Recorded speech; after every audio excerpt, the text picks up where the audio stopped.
ಮೊದಲನೇದಾಗಿ ನೀಟ್ ಎಕ್ಸಾಮ್ನೆಲ್ಲ ಪ್ರಶ್ನೆ ಪತ್ರಿಕೆಗಳು ಏನು ಲೀಕ್ ಆಗಿದೆ ಅಂತೇಳಿ ಹೇಳ್ತಾ ಇದ್ದಾರೆ.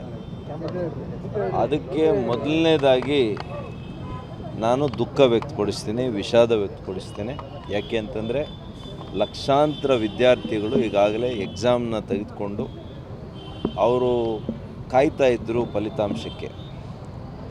ಯಾರೋ ಒಬ್ಬ ವ್ಯಕ್ತಿನೋ ಅಥವಾ ಒಂದು ವ್ಯವಸ್ಥೆನೋ ಮಹಾರಾಷ್ಟ್ರದ ಮೂಲದಲ್ಲಿ ಗೊತ್ತಾಗಿ ಈ ದುಷ್ಕೃತ್ಯವನ್ನು ಎಸಗಿರ್ತಕ್ಕಂಥವ್ರಿಗೆ ತಕ್ಕ ಶಿಕ್ಷೆ ಆಗಬೇಕು. ಕೇಂದ್ರ ಸರ್ಕಾರ ಮಾನ್ಯ ಮೋದಿಯವರು ತಕ್ಷಣ CBI ತನಿಖೆಗೆ ಕೊಟ್ಟಿದ್ದಾರೆ. ಅಂದರೆ ಎಷ್ಟು ಗಂಭೀರವಾಗಿ ತೆಗೆದುಕೊಂಡಿದೆ ಕೇಂದ್ರ ಸರ್ಕಾರ ಅನ್ನುವಂಥದ್ದನ್ನು ನೋಡಬೇಕು. ತಾವು ಸರ್ಕಾರಗಳನ್ನು ಬ್ಲೇಮ್ ಮಾಡೋದಲ್ಲ ಈ ಸಂದರ್ಭದಲ್ಲಿ.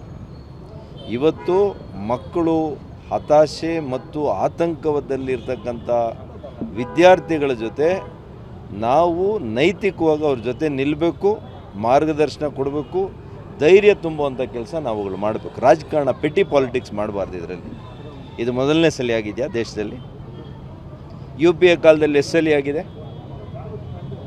ಕಾಂಗ್ರೆಸ್ನವರೇನು ಕುಡ್ರಿದಾರ? ಹೇಳ್ರಿ, ಕಾಂಗ್ರೆಸ್ ಸರ್ಕಾರದಲ್ಲಿ ಆಗಿದೆಯಾ ಇಲ್ವಾ? ಪ್ರಶ್ನೆ ಪತ್ರಿಕೆಗಳು ಎಷ್ಟು ಸಲ ಆಗಿದೆ?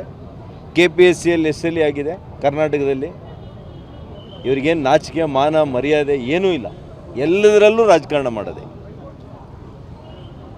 ಅಂತ ಕಂಗೆಟ್ಟಿ ಇವತ್ತು ಆತಂಕದಲ್ಲಿರುವಂಥ ವಿದ್ಯಾರ್ಥಿಗಳಿಗೆ ನೀವು ಸಹಾನುಭೂತಿ ನೈತಿಕ ಸ್ಥೈರ್ಯವನ್ನು ಕೊಡೋದು ಬಿಟ್ಟು ಇವತ್ತು ನಮ್ಮ ಮನೆಗಳ ಮುಂದೆ ಹೋಗಿ ನೀವು ನಿಮ್ಮ ಏನು NSUI ಇವ್ರನ್ನ ಕಳಿಸಿದ್ದೀರಲ್ಲ ನಿಮ್ಮ ಕಾರ್ಯಕರ್ತರನ್ನ, ನಾಚಿಕೆ ಆಗಲ್ವಾ?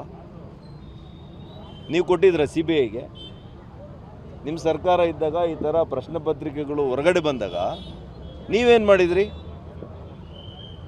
ಆದರೆ ನಾವು ಗೊತ್ತಾದ ತಕ್ಷಣ CBIಗೆ ಎನ್ಕ್ವೈರಿ ಮಾಡಿದ್ದೀವಿ, ಅಷ್ಟು ಕ್ಲಿಯರ್ ಇದೆ ಸರ್ಕಾರ.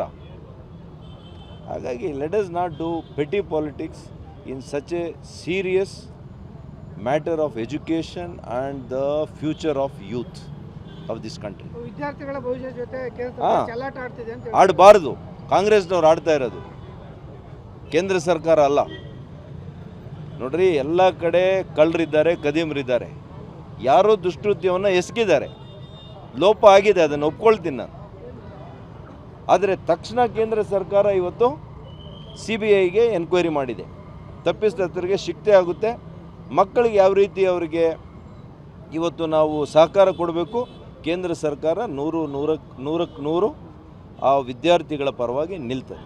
ಪೆಟ್ರೋಲ್ ಡೀಸೆಲ್ ಮಿತ ಬಳಕೆ ಮಾಡಿ